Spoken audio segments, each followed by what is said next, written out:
All right. Wow, I hope you guys have been able to see in this section that we've covered so far that navigating the system of who you have borrowed your money from is very complicated. And that the circumstances in which you may have been in a few years ago to the circumstances we're in today are dramatically different.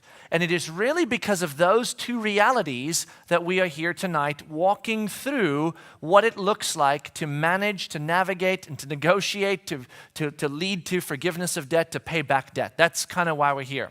But even though I think all of us look at all of that and go, yeah, I get it. I mean, it's complex and circumstances have changed and I see how the scriptures have dealt with these other options. Whenever we walk into the area of debt forgiveness and debt negotiation, if you've grown up in the church, if you know Christ, if you want to be a man or woman of integrity and biblical, you kind of get that feeling like you're walking on thin ice. I mean, I know I do. I don't know about you guys, but I get that feeling like, okay, where are we going with this? Because I feel like we need to pay back our debt, and this debt forgiveness and debt negotiation thing, it feels like something's being laid on the table that I can now utilize as an excuse to get out of my responsibility. That's really what it sort of starts feeling like to me. And I want to tell you guys, that is a legitimate concern and a legitimate feeling. Because whenever there is a responsibility given to us from a biblical perspective that we are called to fulfill, there is that temptation, that tendency in us to want to figure out how to get around that responsibility and find the easiest way out. In essence, our concern is, as it should be when we step into debt forgiveness and debt negotiation, is that there would be some people that will misuse these opportunities to basically cheat the system or beat the system, all right? So as Paul's been stating sort of all evening long, our goal here is not to beat the banks or cheat the banks. Our goal here is not to beat our lenders or cheat our lenders. Our goal is to negotiate adequately with our lenders and ask properly to our lenders for forgiveness when and if that is needed. So that ultimately, not we can be forgiven or we can negotiate, so that what? We can pay back our debts and be debt-free, which is where we want to end up being. So as we walk into this reality, I think that legitimate concern leads us to ask some questions about grace, right? Because that's really what we're talking about, isn't it? Hey guys, there's grace in debt. If you got yourself in debt, biblically there's grace in debt. And whenever you use the word grace, it feels like grace is that thing that comes in and cleans up the mess, doesn't it? I mean, don't you guys all kind of feel like grace is that thing? You make a mess, it comes, it cleans up your mess, sets you free from your mess, and you go, yay! And that's the end of your mess. And I think we kind of translate debt into that reality. Debt is that thing that covers our sin, that thing that forgives us of our transgressions. It's that thing that takes it all away. And so when we lay grace on the table in a situation like this, there are those of us that go, I don't think grace should play into this whole thing because some people are going to just take grace and misuse it. Well, let me tell you a little secret about grace.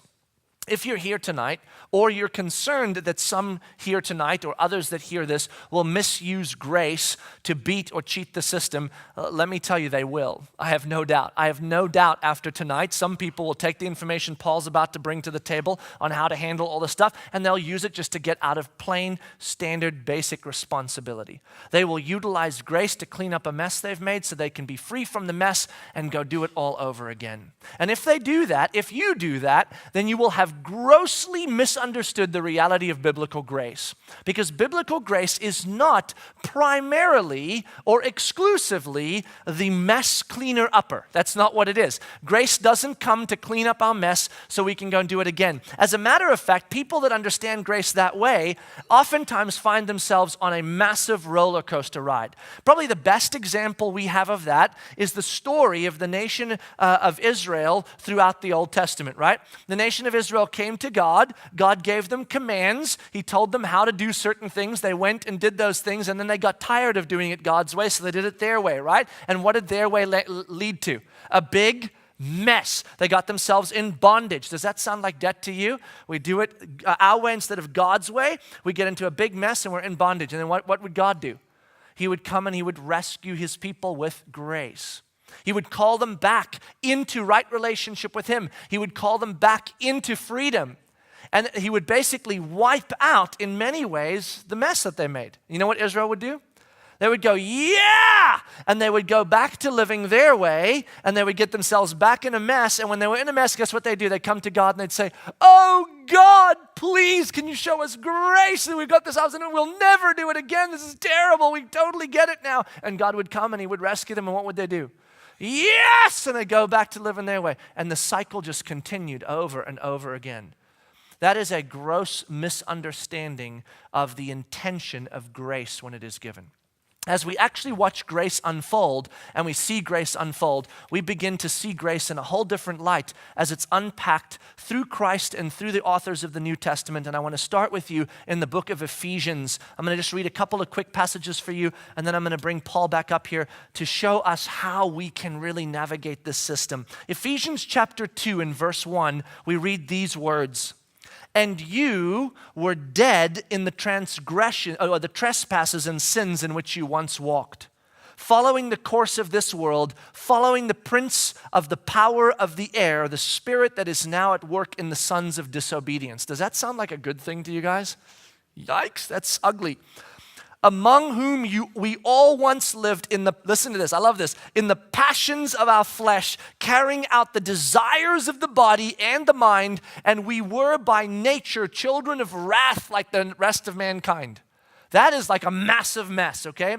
Of course, here we're unpacking the reality of the mess of sin in humanity. Now listen to this. It says, but God, being rich in mercy, because of the great love with which he loved us, even when we were dead in our trespasses, made us alive together with Christ. By grace you have been saved. Did you hear that? What saved us?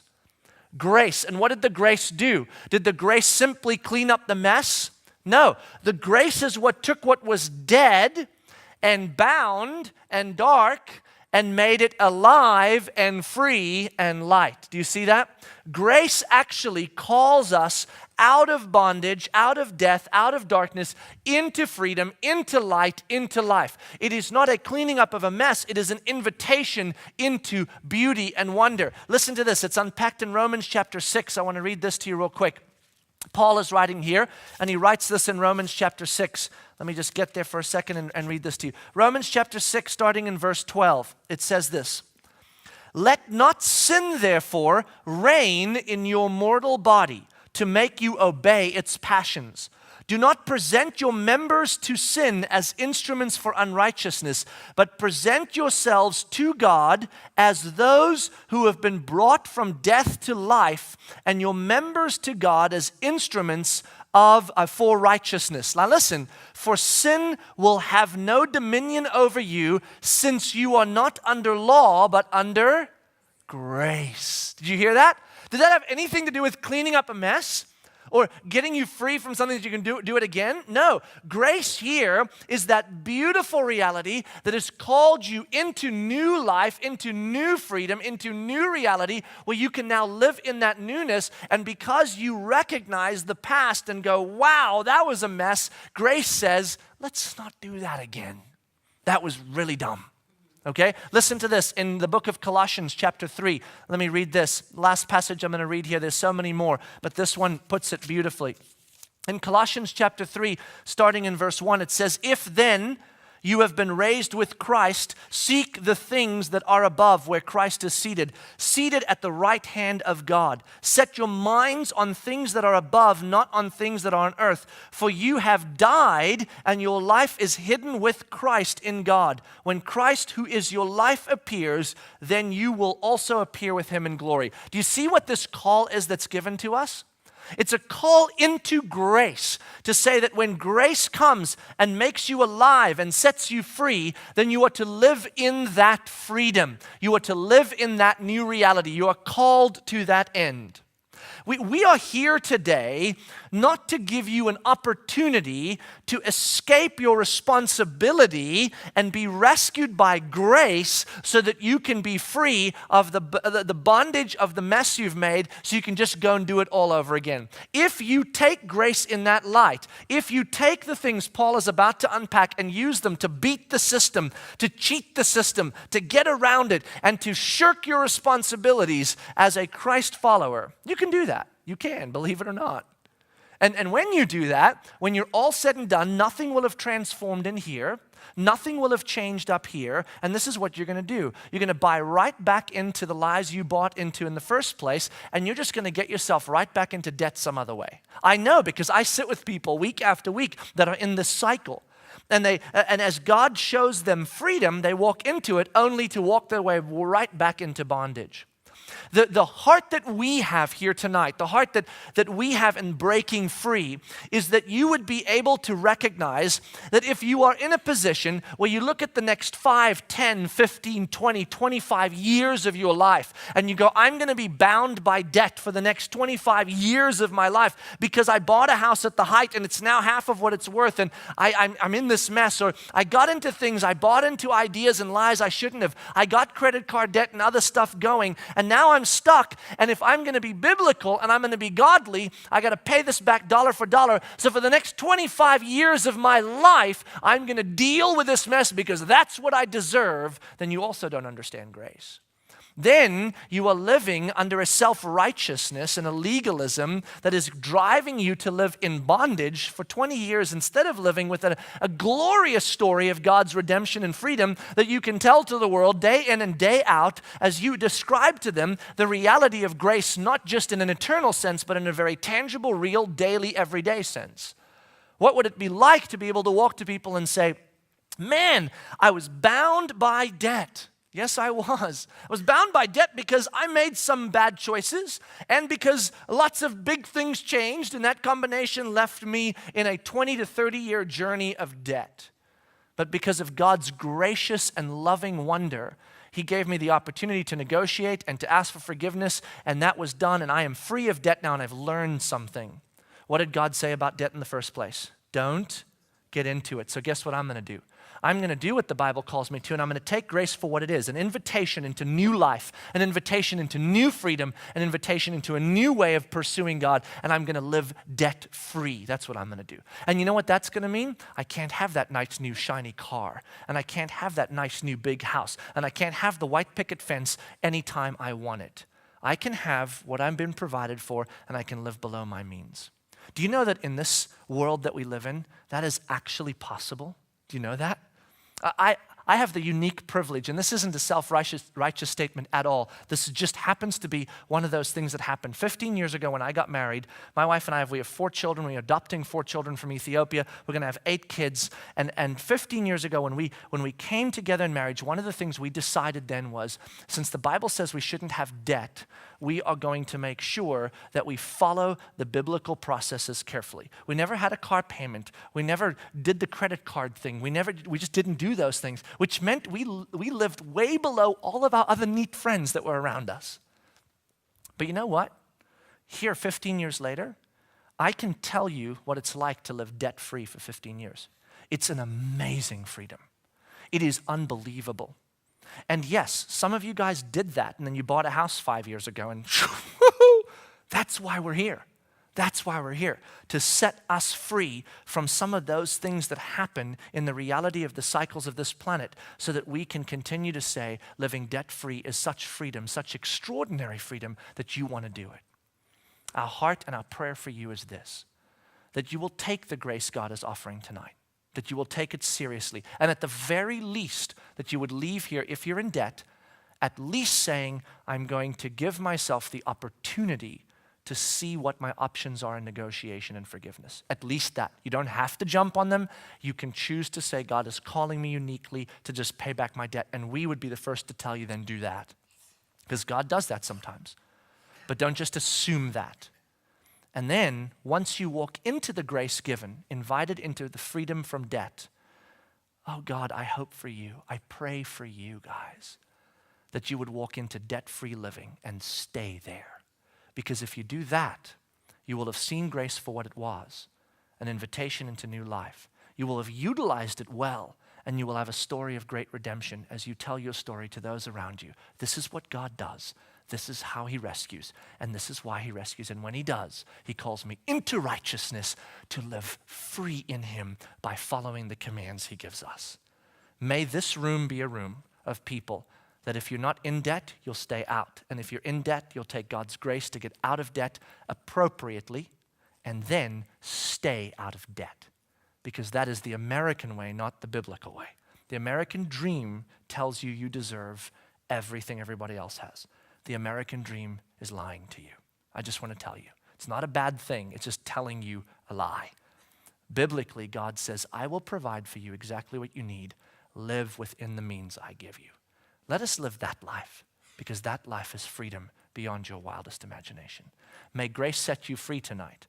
May it not just be an scapegoat for you so that you can run your little cycle, but may it set you free so that you would be free indeed. I'm going to ask Paul to come on up here and just start showing us what it does look like for us to navigate this system so that you guys would have an idea of where to begin if you need to walk through the reality of debt forgiveness or debt negotiation. Thanks, Paul. Thank you, Renaud. And let me just say that is so powerful, that freedom that you and I and anyone who can get out of debt or stay out of debt and be out of debt can experience. The personal experience of that is what's prompted me to do what I'm doing. It's what prompted me to write a book. And I just want everybody to take out the card that we gave you. There's a little yellow card. I'm going to finish speaking here. I'd like you to, if you want a copy of it digitally, write your name, put your email address on there, write book. If you also would like us to help you after learning about some of the options that are available to you, check a box. Let us know. Put your phone number on there. We're not going to harass you. If you want help, great. If you don't want help, great. If you just want a free book, that's great too. But I can tell you, it's that freedom. It's walking in that freedom that I just have to share it. It comes out of me. It is wonderful to experience.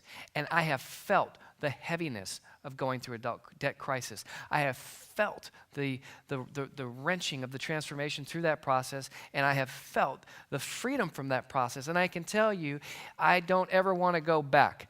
I love freedom. I want more freedom, not less. I want more of what Christ has for me in him, not less. And there's a bridge.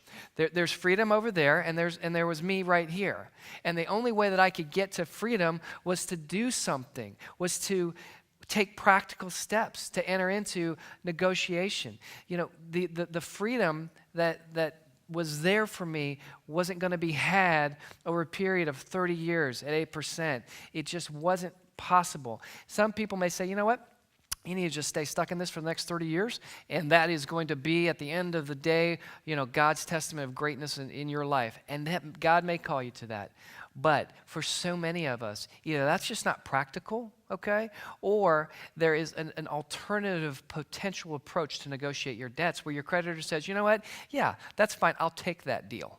And if you can do that, and it's done with integrity, you can have and experience that freedom running forward in a way that is quicker potentially than just taking it in the head with the 2x4 for the next 25, 30 years because you signed a piece of paper and that's the end of the story. So I want to encourage you to get out of debt, no matter what it takes, in accordance with the Word.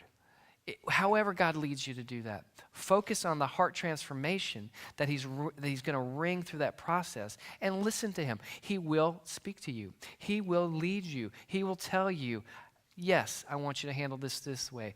No, I want you to handle this way.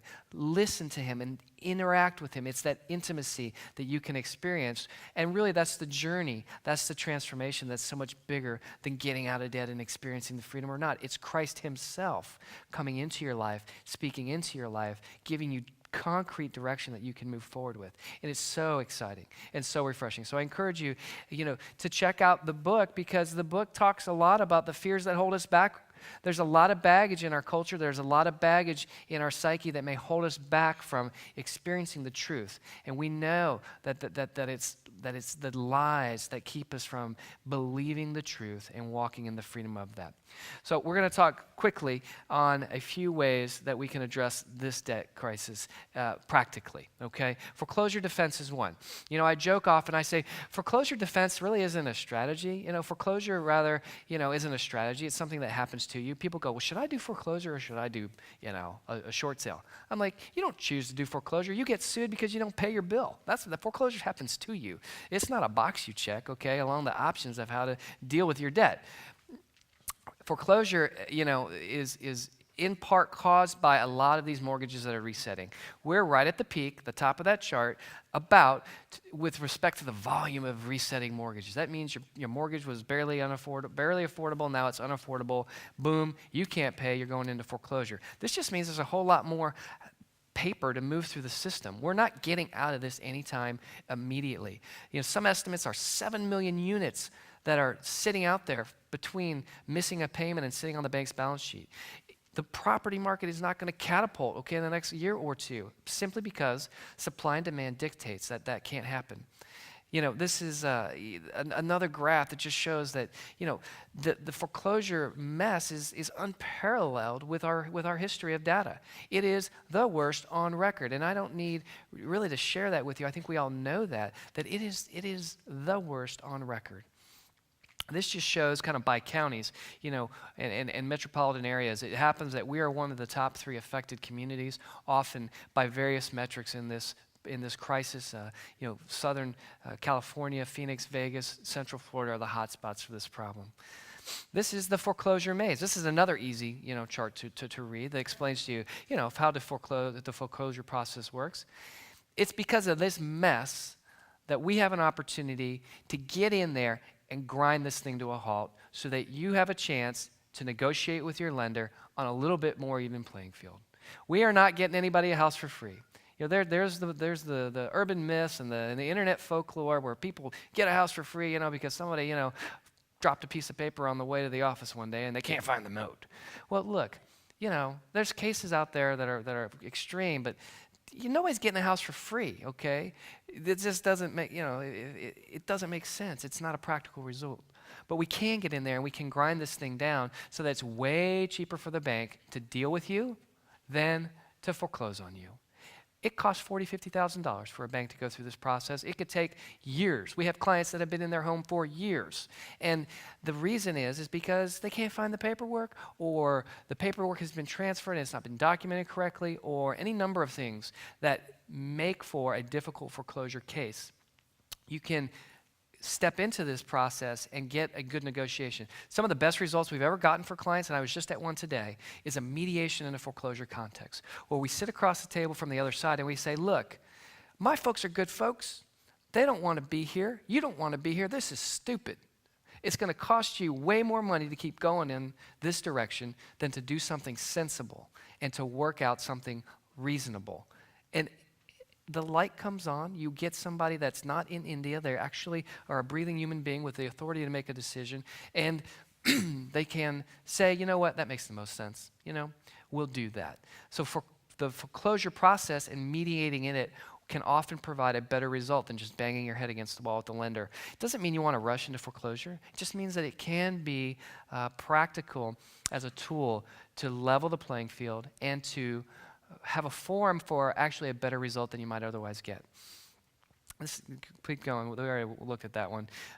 This is just, there's judges out there that are seeing that we got real problems on the lender side. Anybody hear the term robo-signing? That's a term where, people, and this is no lie, we're sitting in trailer parks in rural Alabama signing off as the vice president, of JP Morgan, 1,000 documents in a day. They made him a vice president of document management, and they said, here, sign these papers that say everything's good with the paperwork. They never looked at anything. Thousands a day got signed. This problem we uncovered early on in the litigation of these things. We actually found one instance where we went on LinkedIn, and the bank representative that signed the paperwork actually worked for a different bank, and it happened to be the bank that got the loan transferred to them. If I go take your checkbook and I sign your name on it so I can get the paper, I go to jail. You can't do that. That's what's happening. And people would say, gosh, that is such an extreme thing. That really is, not systemic. Well, guess what? It was systemic. Why? It's because it costs less money at the end of the day to do that than to go through the process and to have firms, muddy it up. And you just had a global settlement with, scores of states where attorneys generals settled over this very issue. Okay, and they settled for way less probably than what it cost them on the whole to actually push the thing through the paper through the process the right way. So it's a problem. There's laws designed to protect you in foreclosure, and you can assert these laws, and you can get a good result through the process. Keep going, please. Okay, this is just a heat map. It shows that we are right in the epicenter of this problem. We all know that here. We know people that have been affected. So many homes are being affected by this, and Florida in particular, of all the states, is especially hard hit. Okay, so foreclosure defense, it's not a strategy, but if you get sued, don't stick your head in the sand. Don't just let it sit in the mailbox. Don't assume that you can just throw a letter in there and magically muddy up the water. You have to assert defenses if you want to take the opportunity to get into a dialogue with your lender and have a shared downside, shared responsibility outcome. All right, the short sale. The short sale is not just I sell your house because I'm a short guy, okay? The short sale is you're selling a house for less than you owe. And you normally can't do that because, the lender has a lien on your property and they say, no, you can't sell that. That's not enough money. A short sale is where you get in there and you negotiate with the lender to say, look, this is all this thing is worth. This is all I've got. You want to let me stay here for the next 3 years and have Mascia defend it and cost you guys $50,000 plus another 3 years of taxes plus another 3 years of insurance and the property, maybe going down in value, or you want a deal with cash on the table today. That's what a short sale is, and it's a great tool. This just shows by circles where the biggest depreciation of home prices is around the country. Florida, right there in the epicenter, and in some cases, I've seen data that would put Orange County right in the epicenter of the top counties in the country affected by this on a percentage basis. Again, another graphical illustration just to show you this is right where we are, and it's other pockets around the country. Everywhere house prices are falling. In some areas, they're 50% or more upside down. So here's how a short sale works. A short sale is basically a negotiated outcome. It's Proverbs 6. It's running to your lender saying, look, deal with me. I've got to get out of this mess. I'm upside down. I can't afford the payment, or it makes no sense to flush money down the toilet. We both have to take some of the shared downside. Let's get this done. And you can get a short sale done regularly and have the debt forgiven. You have to deal with all the liens on the property. And I can tell you that often a short sale is a better result than a loan modification, economically speaking. Here's just a little news flash. If your lender sends you something FedEx, it's probably better for them than you. If they unsolicited send you something in the mail via FedEx, you can just, don't even have to open it. You can figure it's good for them because they sent it to me FedEx. And they don't do that for stuff that's bad for them. Loan modifications come to you in the mail because it's a better economic result for a lender sometimes to have you paying on debt for the next 40 years at a lower interest rate without touching the principal balance than getting out from the debt. When you're 50% upside down on a house, you owe $300,000, it's worth $150,000. If you get out of that debt, math will say that it'll take, 14 years to break even if that thing appreciates at 5%. We're not appreciating at 5%. And if you get out of a debt of that magnitude, your wealth will shift over the next 10 years by nearly 2x the deficiency judgment. So I have clients, they come to me, they're like, I don't know what to do. I love my house, my wife, she loves the house, the kids love the house, and golly wally, they've got friends next door, and I get it, because why? I lost my house, okay, so I can joke like that, because I get it, it's hard. Should I modify or should I short sell? And I say, well, how far upside down? Oh, we're about $150,000 upside down. I said, well, would you like to be $250,000 poorer or richer in 10 years? And I think most of the time, it brings it into focus that if you can get out of the debt and your lender will agree to it and it's win-win and at the same time lose-lose, It's a better option than sticking in a debt that just gets stretched out and you're stuck for another 40 years. Loan modifications are sometimes a way to stay put in the home and get a payment that's affordable. That's a loose term. Affordable it means 31% of your gross income, okay, in the finance world, and that basically means you're right up to here, and they can squeeze every nickel that you got, and don't have to buy new shoelaces because you might miss a payment. If you want to stay in the house, and even though it may not be the best economic decision, or the Lord could be leading you to it, you might be there for a purpose. And he might say, I don't care about $250,000. I care about you staying put. That is a potential outcome. You can do a loan modification and go through the process of lowering your payment to an affordable, quote unquote, level that you can at least bear with. It's a complicated process. Sometimes they're done really easy, other times they're a mess. Do you need a lawyer to help you through a loan mod? Maybe is the answer. You might get through it fine. You might need someone to help you package it. And that's what we're here for if you need that. But you also can get a loan modification application directly from your lender.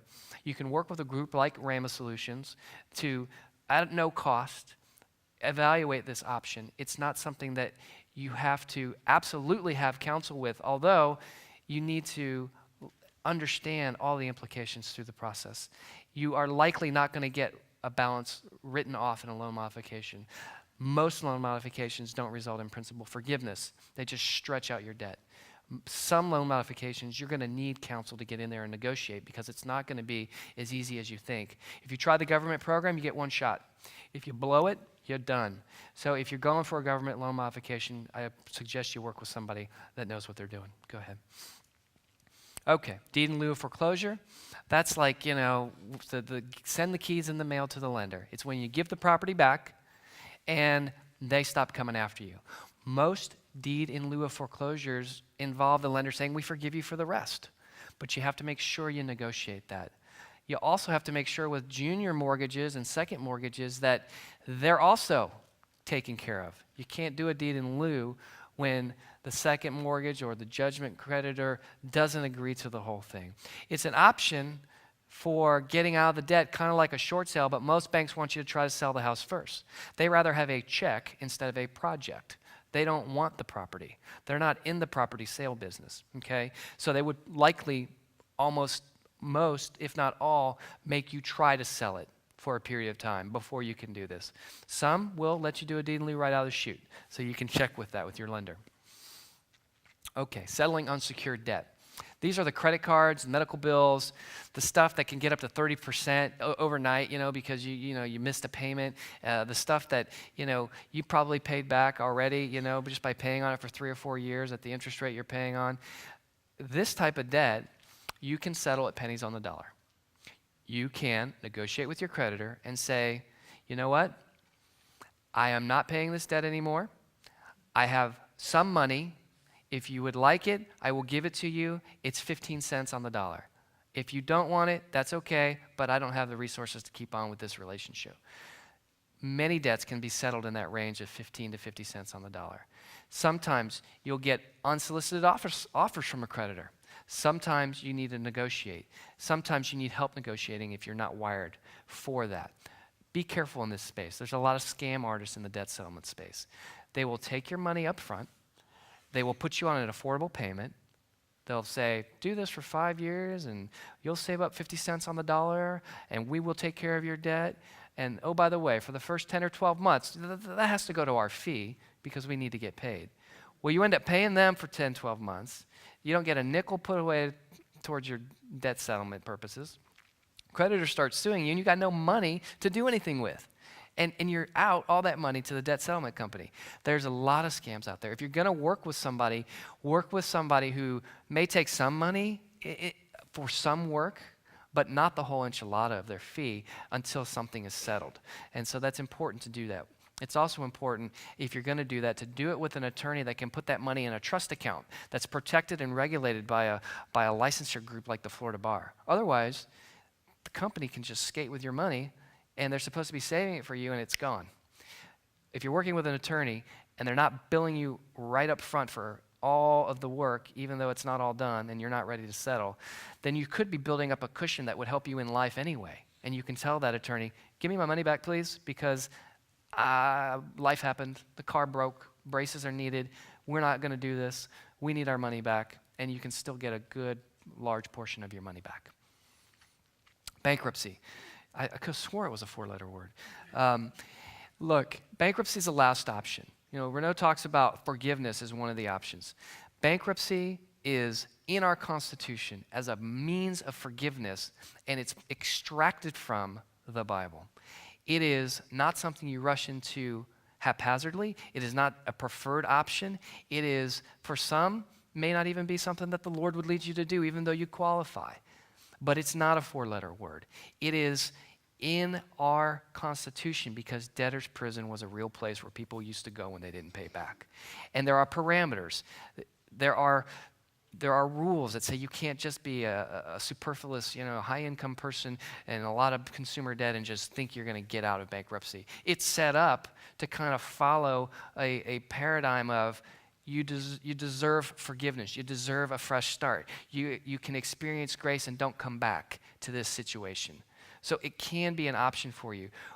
My personal take on it is that I try to negotiate first. I don't just look at this as an easy pill to swallow to take care of some bad decisions I may make. I would try to negotiate first. I would like to look at this as a last resort. I would do it if I had to and there was no other way out. And for many people, that's the case.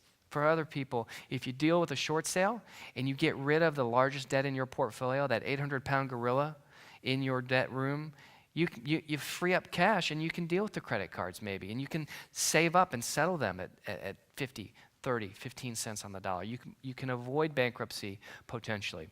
So we have hundreds of short sales. We have a couple dozen bankruptcies at our firm because that's just how we approach it. Be careful if you're going to deal with a law firm not to deal with one that only does bankruptcy. It's like going to a surgeon. Has anybody ever gone to a surgeon and not come back missing a body part?